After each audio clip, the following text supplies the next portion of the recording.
guys, welcome back to my channel, and it's Deb C, and place to be, it's Deb C. Bloop, bloop, that's me. Boop, Deb C. Hey guys, happy Friday and happy Black Friday. I hope everybody had a great Thanksgiving yesterday and a wonderful day today. This might be the second, this is the second year in a row that I actually did not have to work the day after Thanksgiving. So I had today off, and I loved it because I got to spend the time. I get to spend the day with my dog. I got to spend the day with Jack, and you know I love Jack, so I love that. And I just got things done, and it was relaxing, and I loved it. So one of the things I did do is I stayed up late last night. I watched Salt Lake City again. I made my notes, finished it today. So we're finally gonna talk about it. Let's get our drinks. I got my drink that I made, not that I made yesterday, but I remade another one today. In case you weren't here for that one, is cranberry juice, orange juice, a little bit of Canada Dry, zero sugar Canada Dry.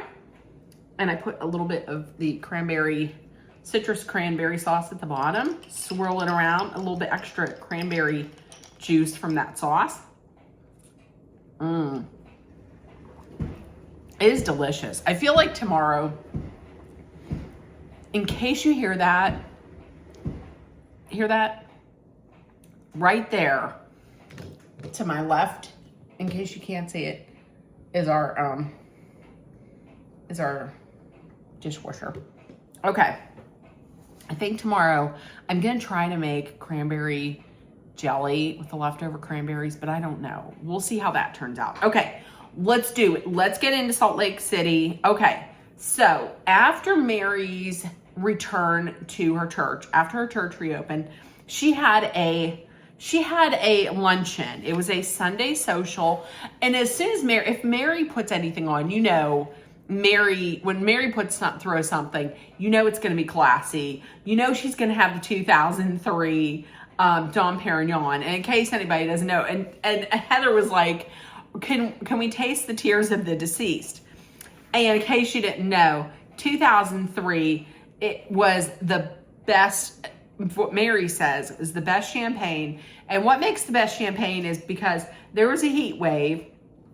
And 5,600 people died, and it made the best grapes ever. So that's why to her it is the best. So the 2003 Dom Perignon was there. Of course it would be if Mary was there. If Miriam Cosby was there, you know, it was going to be there. Everything was so classy. Everything was just lovely. You knew it was going to be if Mary put it on.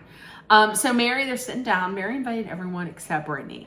Now, the reason why she didn't invite Brittany was because, flashback, Brittany on the boat said that Mary was the least Christ-like person she has ever met.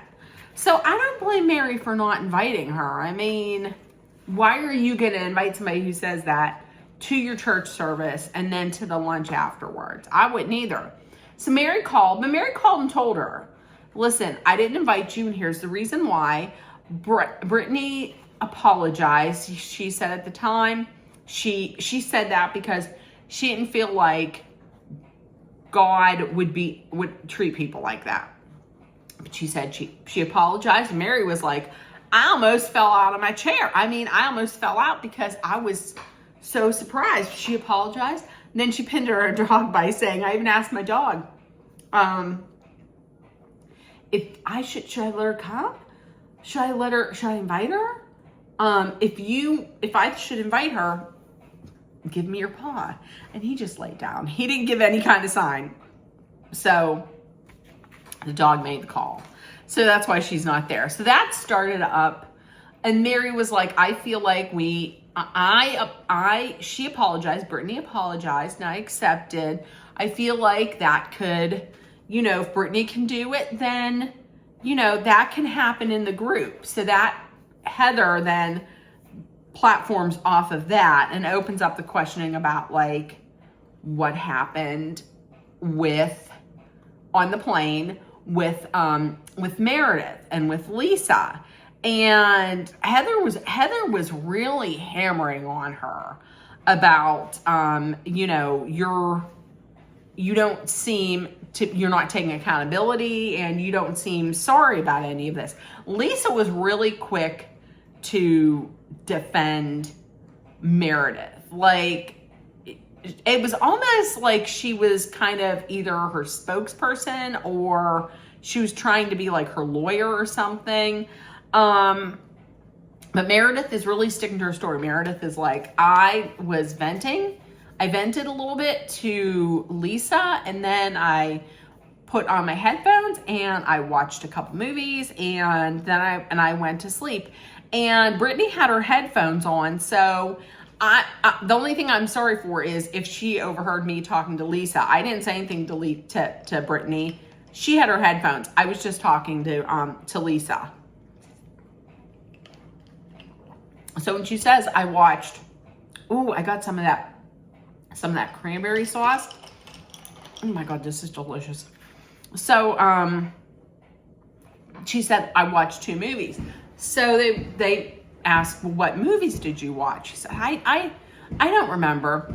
So then, of course, Lisa jumps in with, I watched Crazy Rich Asians. She said, oh, yeah, that's right. We watched Crazy Rich Asians. Okay, Angie asks, well, what was the ending of Crazy Rich? She's like, I don't remember. Who remembers the end of a movie? I mean, I would, but it's also on a plane. You know what I mean? Like, the one time that I watched a movie on the plane, I'll tell you this quickly. The one time I watched a movie on the plane, it was when I was in high school. Remember I told the story about how the French club went to France? Well, I did watch. I believe it was coming home from France. And one of the movies that was out that year was The Natural with Robert Redford. And so I thought, I'll watch this. Everybody else was watching it. And we got back and, when we got in the United States and people were saying, oh, I really like that movie. I was like, how did you understand that movie? They're like, what are you talking about? I said, it was all in French. I said, it was all in French.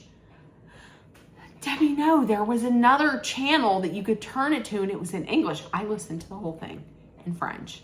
I didn't know what the hell happened. So I wouldn't remember anything that happened to that. But they were like, well, you would remember what happened because it was a very big ending, like a memorable ending. Do you remember? I don't remember. And Lisa says, I remember. And then she went and said exactly what happened. Meredith said, oh, I must have fallen asleep before that. I don't remember that. Listen, I'm going to tell you this much. I honestly think that what she did was she took an Ambien and then she drank and then she was in like that quote unquote Ambien coma where you just say shit and do things and you don't even remember it. I would not be surprised if that's what happened. I'm not saying that's what she did. I'm saying it wouldn't surprise me if that is what happened. So they're going back and forth and Heather is like really hammering on her. And Lisa says, I know it sounds like somebody's punching something over here, but that's once again, that's my dishwasher.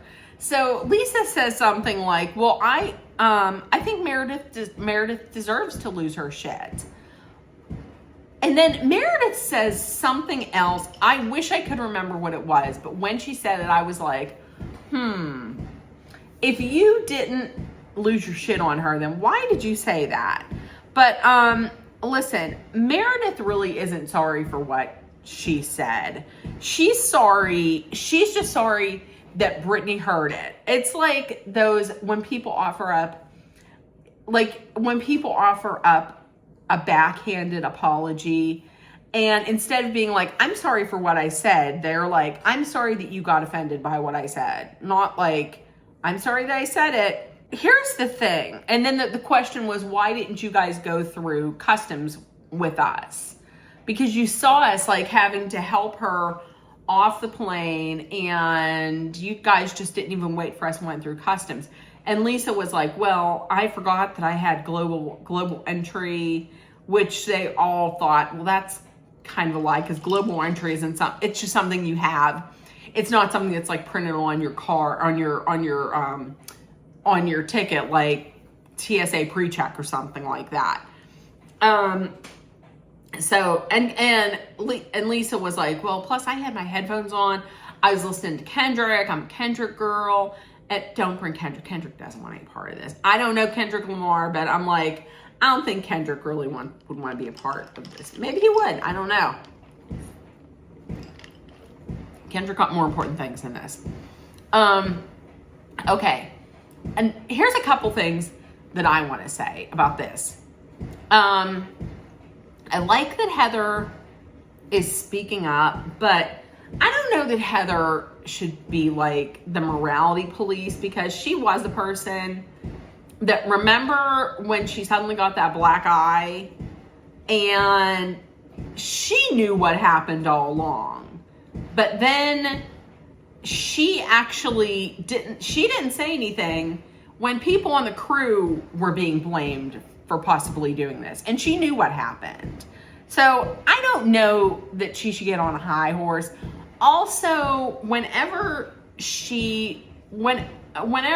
Meredith was like, well, you know, so you're saying I don't have the right to speak on this, or I don't have a right to have my feelings.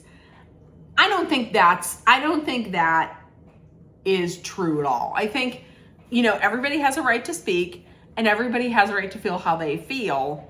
I feel like now, based on how they're acting now, it seems like, to me, a little bit, and if what had happened on the plane happened, then the two of them are bullies. And the way that they're kind of trying to silence people now and make them just gaslight people, I feel like they're kind of being bullies as well, and mean girls and bullies. I don't think it was right that Brittany said what she said, because she did, afterwards, she said, well, I wasn't saying it to be mean. I think she was saying it to get back at her and be hurtful. I don't think it was right. She said, I don't think it's right when anybody goes for anybody's family, their kids, especially their children. And that's kind of like an unspoken rule amongst housewives, that you don't go after the husband and you don't go after the kids. But I mean, Meredith has done it before about others. So, and not to say that it's right that she did it. It's not. And I can see where she would be hurt by that, but it's also not right to treat somebody like that if they said that. It's just not, it's not right. But my question during this was kind of like, if this did happen, why didn't any of the other ladies like change seats with Brittany? I think this did happen. And the reason why I think it did happen was Mary. If Mary had said that it didn't happen, then I would be like, oh, I don't know about this. But Mary did.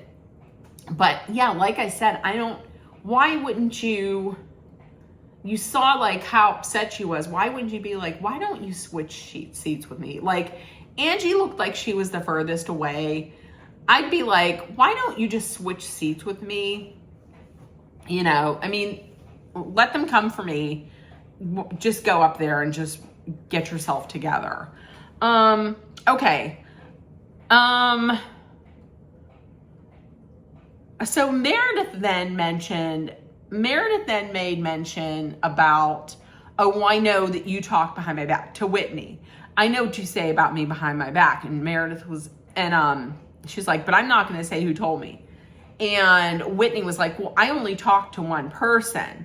That person was Bronwyn. Bronwyn came out and was like, listen, I am the one who told Meredith about what we had talked about how Whitney was saying that you were drinking and maybe she doesn't remember. And then Bronwyn gets upset with Meredith. Now, Bronwyn later on says the reason why she told Meredith was that she wouldn't want to be the one, if she was in Meredith's situation, she wouldn't want to be blindsided by what was going to be brought up. Listen, I'll always say it, I really like Bronwyn. I like Bronwyn a lot. I love Bronwyn. But and Bronwyn was then really upset at Meredith for bringing this up. Well, Meredith brought it up to deflect and to get some of the attention off of her. But listen, if anybody fractured your relationship, because now that Meredith brought this up, it might have hurt her relationship, Bronwyn's relationship with Whitney. But if anybody hurt that relationship with Whitney, it was you, Bronwyn, because you told Meredith what Whitney had said. And Whitney is saying, like, I didn't say it to be mean or anything. I said it because I'm concerned about, like, what is going on with her. Is she taking medication and then drinking and it's interacting and she's blacking out? Because remember, Whitney's father was an addict. He did the same exact thing, so she would know what to look for. And here's the thing: if Bronwyn now, people are going to be very kind of hesitant about sharing things with Bronwyn because they're going to be like, well, is she just going to go and is she just going to collect the bones? Like, is she now a bone collector? She collects all the bones and then, just uses them when she uses the secrets when she needs them.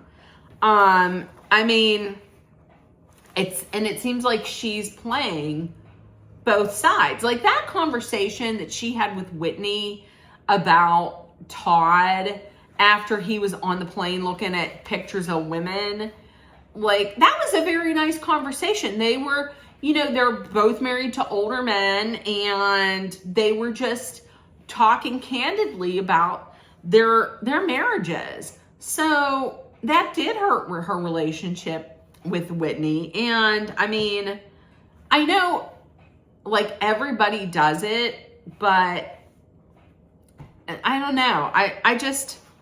She shouldn't have done that. Like, I love Bronwyn, but I just don't like that. It seems like she really was playing both sides.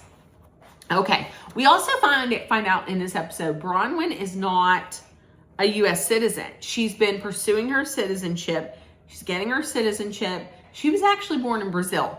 I had heard that some time ago that she was not born in the U.S., but that she wanted to get her citizenship. So it looks like she's finally getting it. Okay, so Lisa and Meredith, they meet up at the nail salon. Meredith was upset with Heather because she was really pushing hard on this whole thing, and she wasn't taking Meredith's side, but she was even more upset with Whitney for bringing up her drinking. Once again, she wasn't bringing it up in like Meredith really wasn't there. So she doesn't know that she wasn't bringing it up in like a gossipy kind of like, I'm going to say this so that I can slander her and make her look bad. She was bringing it up because this had happened with her father. She was kind of a little concerned. Lisa says she met up with Brittany. And this was gaslighting 101. Like, she should have just walked in and been like, welcome to my gaslighting TED Talk. I'm Lisa Barlow, and I'm going to give you a masterclass on gaslighting. Lisa says that she didn't have any part in it. She did not contribute to what happened. She told her, your recollection of what happened is inaccurate. I was helping you out, whether you want to believe that or not. And I feel badly that you didn't think I was helping you out. Like, I'm sorry that you didn't realize that I was helping you out. And then, flashback to the nail salon, she actually thinks that her and Brittany are in a good place. Right? Delusion. The queen of Delulu, like the mayor of Delulu. Meredith is like, I feel bad for Brittany. I feel bad for Brittany because she can't keep a man. I feel badly because she can't be successful professionally. Kind of like just ripping on her. I feel bad that she's not me, you know, and she doesn't have a caviar line and she's not a DJ. I feel bad for her.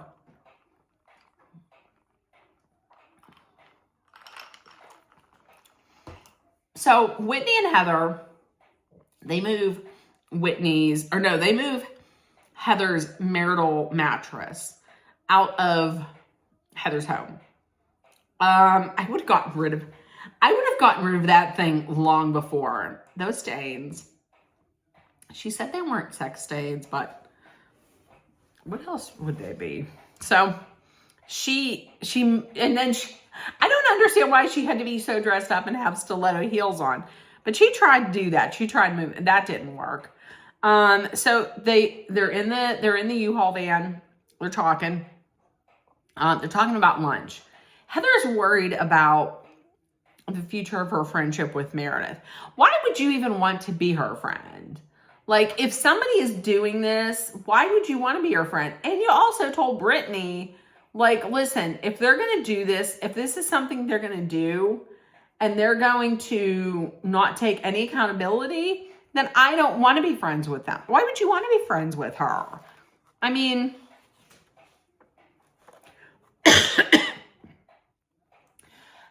Whitney says that she is genuinely worried about Meredith blacking out, just because, like I said, she saw her father do it. She saw what happened to her father. She was planning on telling Meredith about this and bringing up her concerns to her, but she didn't get to, because she's like, that little coward Bronwyn went and told her this, and, you know, switched up my wording. So Whitney's not going to be sharing with Bronwyn anytime soon. Olivia and Brittany, they finally started family therapy. This was heartbreaking to hear Olivia talk.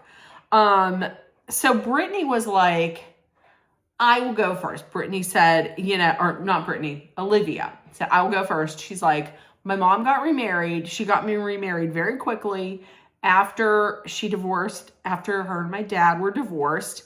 And so she gets remarried, and the new husband comes in, totally embraced her new husband and the kids and his kids, and kind of like totally embraced them and threw us out. Like, didn't even care about what we were doing or our lives or anything. And her main husband, her new husband, and his kids were the main priority. That caused a lot of trauma for Olivia. Okay, I'm back. Dolly took Jack outside. That's why she was around here. So that's why I took a little short break, and I'm back. So, as we were talking about, oh, wait a minute, what's that? Is that great? No. Okay. So, we're talking about Olivia has suffered some trauma around this because she feels like she's not lovable and she's not worthy of love. And it's tough for her to let new people in, because she thinks, well, if I let somebody in, they're just going to leave. So it's kind of ruined her, I would think, to be in a relationship. I would think being in a relationship for her would be extremely tough. But there's also some trauma for Brittany, because now not having that relationship and seeing that what she had done, like the choices that she made had affected her relationship with her kids. That has caused some trauma for her too. Brittany apologized. She said, listen, if I had made better choices, my kids wouldn't have this trauma and wouldn't have to deal with this. And she hasn't really forgiven herself for what she's done.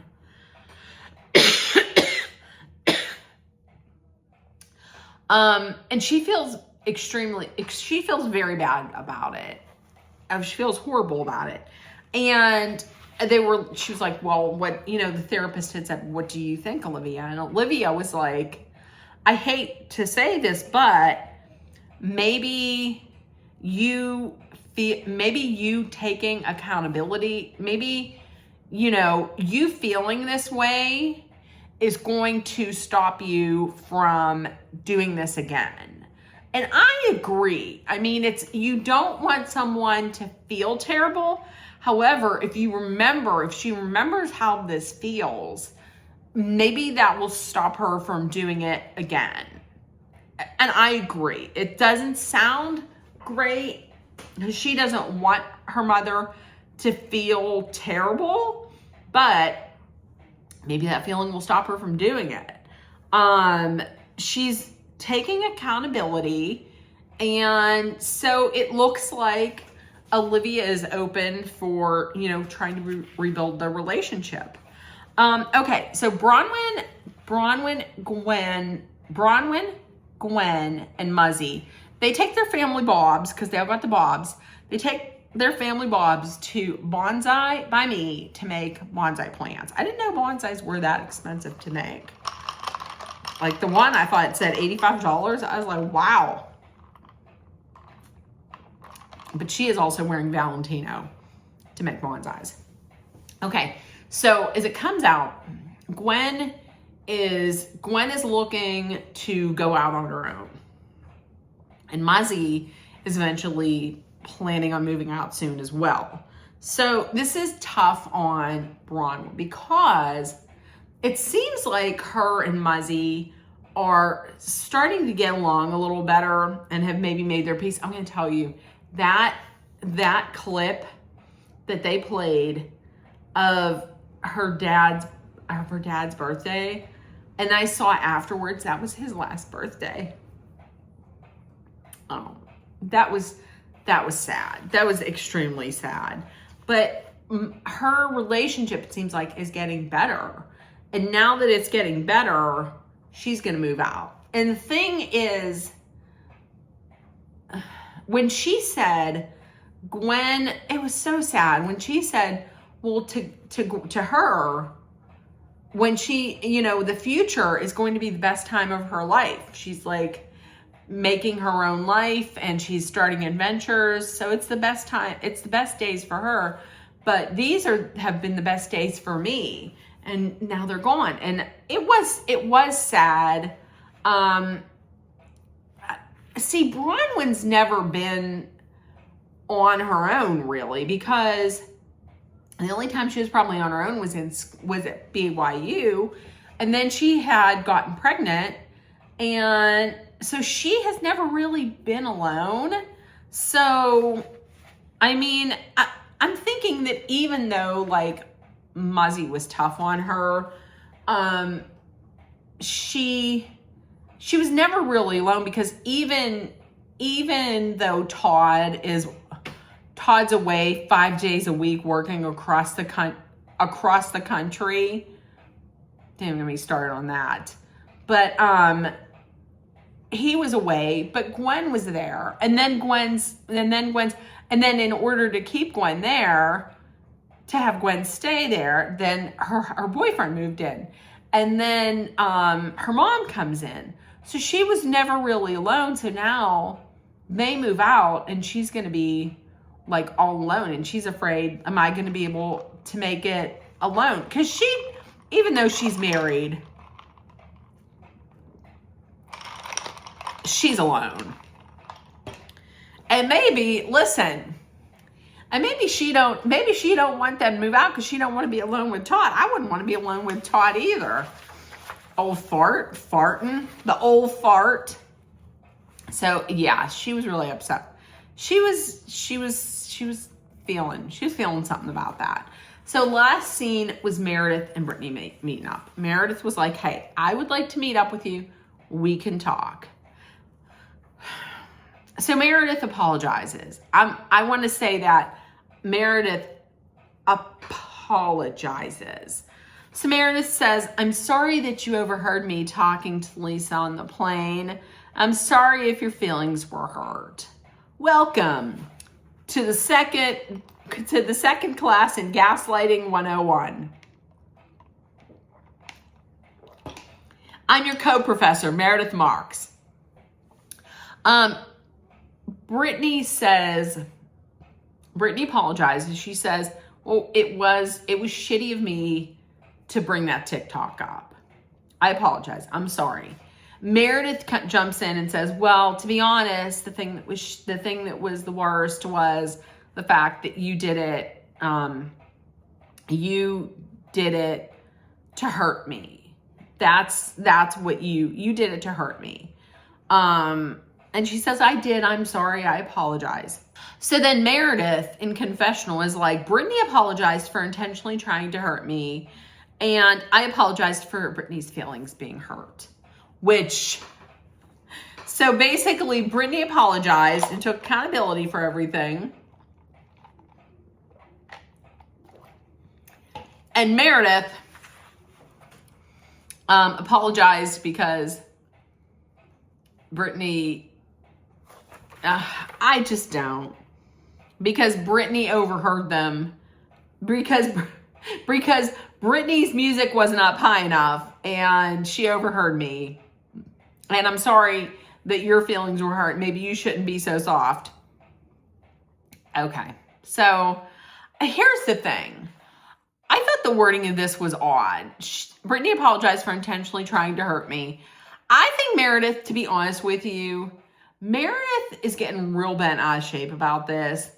I don't think this can't be the first time that she's heard a rumor like this, that something's going on with her husband while he's in Columbus. I'm just saying. She's acting, I don't know. She's acting like maybe she knows something. And why not say that she wanted an apology for Brittany speaking about her husband? Like, that makes, I don't know. Like, you don't like Brittany. So why would you be upset about Brittany saying something to intentionally hurt you? You don't like her. So why would that bother you? Just like if there's somebody that I can't stand, I have somebody in particular. I'm not going to say who it is. I have somebody in particular. No, it's not a famous person. It's somebody that is, I guess, technically considered to be in my family by not by blood, but technically. And listen, I'm not a fan of hers, and she's not a fan of mine. And I know she said some shitty things about me that if it were said by somebody that I liked, it would really hurt my feelings. And I know she would probably say shit to like intentionally hurt me, but it doesn't bother me because I don't like her, and she don't like me. So that's what I'm saying. Meredith doesn't like Brittany. So why are you all bent out of shape that she said something to intentionally hurt you? You don't like her.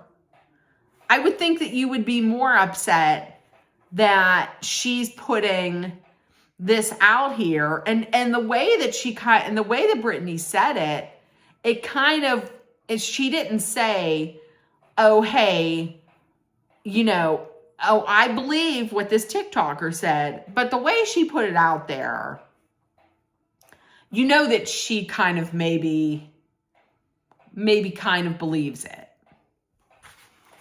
I'm just saying, I don't understand why she didn't say something like, stop talking about my marriage, stop talking about my husband. I'm just saying.